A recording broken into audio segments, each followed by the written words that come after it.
Amanhã é o Dia Mundial das Abelhas. E como seria um mundo sem abelhas? Não seria apenas um mundo menos doce, sem mel, não. Seria um mundo sem maçãs, sem peras, abacates, abóboras, melões, melancias, cerejas, pimentas, chocolate, café. A lista não tem fim. A maior parte dos alimentos cultivados depende da polinização. Só que alguns agrotóxicos usados em lavouras estão matando as abelhas e assim ameaçando o equilíbrio tão importante para todos nós. Olha isso aí, ó. Tudo dentro e agonizando, morrendo, ó. O número de abelhas mortas no Brasil assusta. Ó, toda abelha morta aí, ó. Foram mais de 500 milhões de dezembro a abril em 4 estados brasileiros: São Paulo, Mato Grosso do Sul, Santa Catarina e Rio Grande do Sul. Mais um episódio aí de mortandade de abelha. Só no Rio Grande do Sul, 400 milhões de abelhas morreram nos últimos meses. Ó, pra bater na caixa não tem abelha, tudo morta.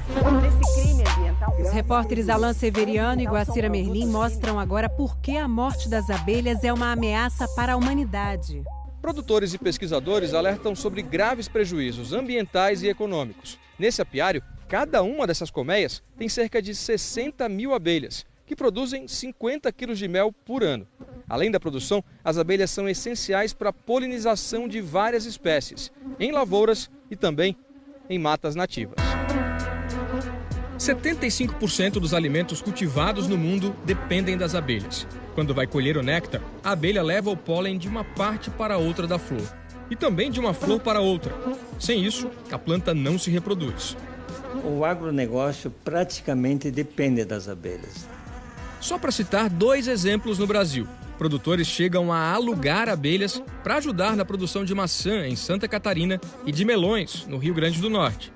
É o homem que está provocando essa mortandade, mais do que nunca vai criar problemas para nós mesmos no futuro. Tem países que eles sofrem muito com um parasita, o anosema, que é um fungo que ataca as abelhas, mas o que mais ataca nossas abelhas, o que mais agride as nossas abelhas são aqui no Brasil os agrotóxicos.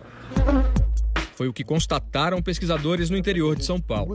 Com o apoio de fabricantes de defensivos agrícolas, eles analisaram abelhas mortas de 2015 a 2017.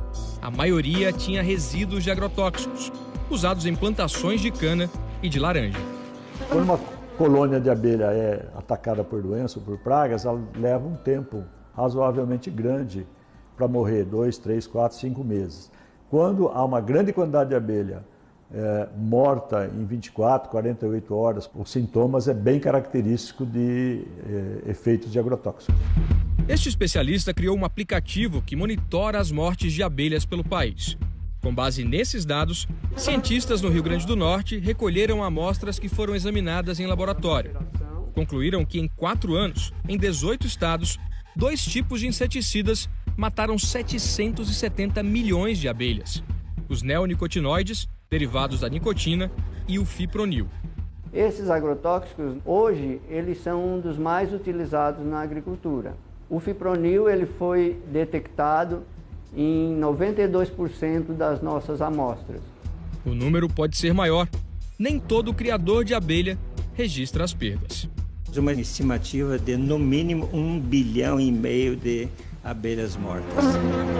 No ano passado, aqui no Rio Grande do Sul, apenas os exames que chegaram à Secretaria da Agricultura constataram traços de veneno em 342 colmeias. E aí o problema vira uma questão de multiplicação. Uma única colmeia média como essa chega a ter 40 mil abelhas. E os laudos comprovaram. As mortes foram provocadas principalmente pelo inseticida fipronil, muito usado no cultivo da soja. Mas ninguém foi punido até agora.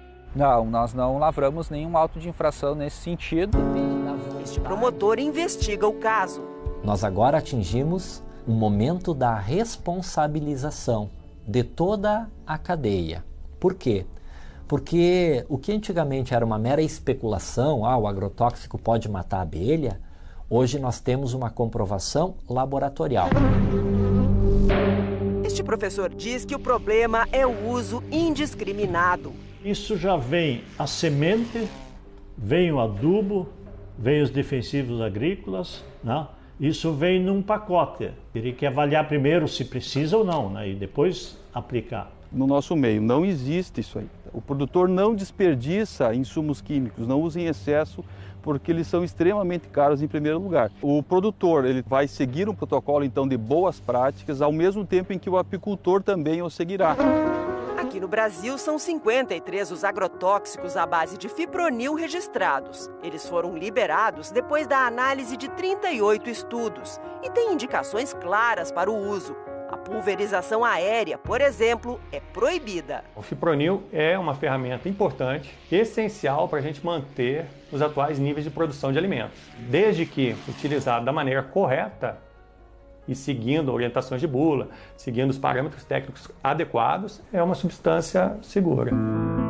O IBAMA diz que vai reavaliar o fipronil usando novos estudos como base. Esta semana, um tribunal da União Europeia julgou o uso de inseticidas nos países do grupo. Suspendeu a restrição ao uso do fipronil e reafirmou a proibição de 3 inseticidas feitos à base de nicotina, os neonicotinoides. Os fabricantes ainda podem recorrer. Segundo a ONU, a população de abelhas diminuiu 37% na Europa e caiu pela metade nos Estados Unidos em 80 anos. Elas são um termômetro do planeta. E aí a gente pode concluir pelas mortandades que estão acontecendo, né, que o planeta está febril. O que nós estamos trabalhando agora é na conscientização, educação e na coexistência da apicultura com a agricultura. O Paulo conseguiu algo raro, produz soja e mel. Nós temos um conjunto de colmeias que são produtoras de mel dentro da lavoura de soja. Ele já sofreu com a morte das abelhas e convenceu os vizinhos a não usarem agrotóxicos. No momento que nós conseguirmos conscientizar os produtores rurais que eles, preservando as abelhas, vão ter um ganho, automaticamente nós estamos ganhando junto. Então é um jogo de ganha-ganha, ganha a natureza, ganha os apicultores e ganha o produtor rural. Então eu acho que o entendimento que a abelha tem com as flores deveria servir de modelo para o entendimento entre as pessoas.